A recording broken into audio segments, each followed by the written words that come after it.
পত্নী কন্যাৰ সন্মুখত পিতৃৰ কৰুণ মৃত্যু।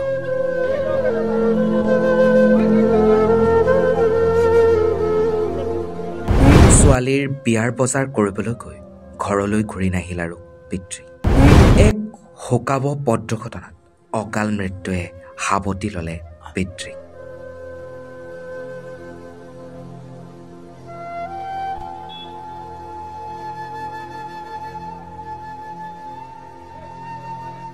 ঘটনাক কেন্দ্ৰ কৰি উত্তপ্ত পৰিস্থিতি।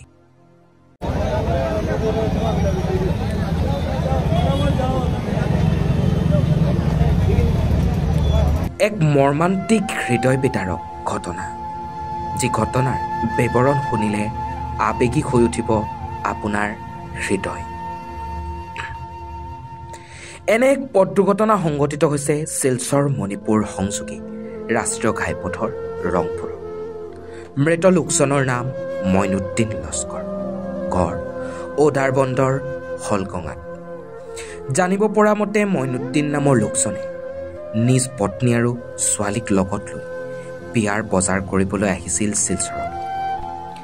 বজাৰ কৰি পত্নী আৰু ছোৱালীক এখন অটোত তুলি নিজে স্কুটিৰে ঘৰৰ উদ্দেশ্যে ৰাওনা হৈছিল মইনুদ্দিন। হয় মইনুদ্দিন নামৰ লোকজনৰ।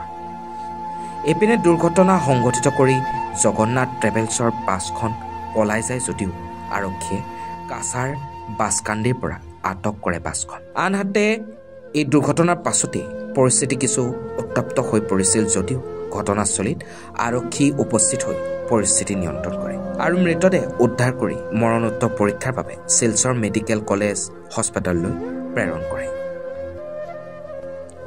শিলচৰৰ পৰা bureau' report, Assam north east news live.